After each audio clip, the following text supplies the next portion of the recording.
I'd hoped for something a lot better from Stepsister from Planet Weird.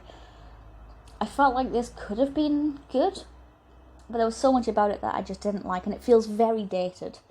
Not just the fact that it just does not stand up against the test of time, but also it feels dated for 2000, which is a bit weird. So it was obviously released in 2000, directed by Steve Boyum, written by Francess, Lantz, and Chris Matheson.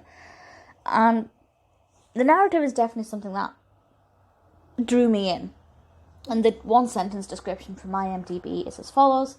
A teenager's life is disrupted when her mother falls in love with an alien. So this disruption comes in the shape of Ariel, played by Tamara Hope. And I have to say, brilliant, very well acted. Megan is played by Courtnee Draper. I think the casting there was really great. Both girls are... there's an obvious contrast, and I think they act the characters very well. The problem that I have is that the characters aren't that weird.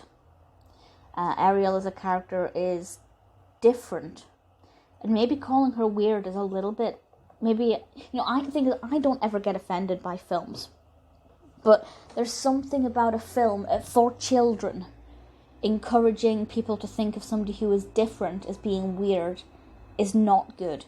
I don't ever get offended by films for adults, but I think with children's films you need to be careful, and I think they took a big risk and made a bad choice with referring to this girl as weird. It's Planet Weird, but obviously, I can imagine a lot of kids would have watched this and then went and started calling their unusual, fellow students at school from Planet Weird.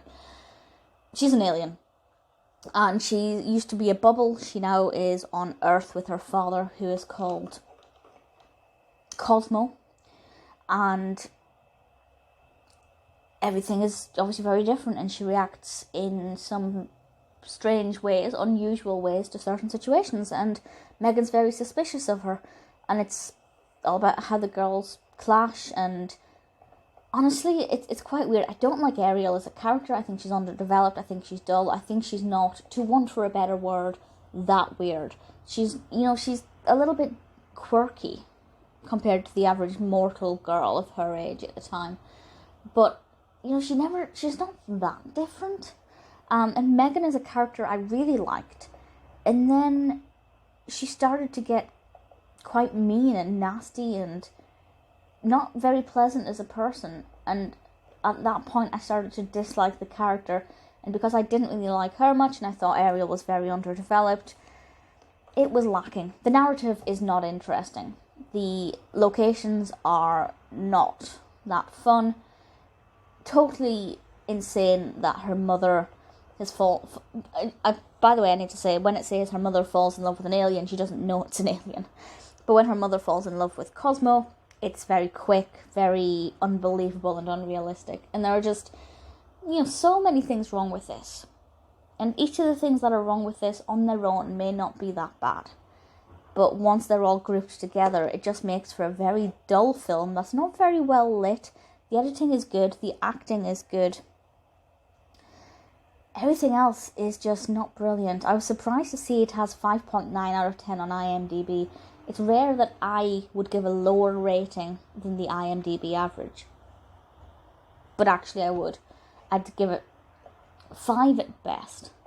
Very disappointed in it. I think it's not a very positive film, not a very influential film. There are some character developments. Some good, some not so good.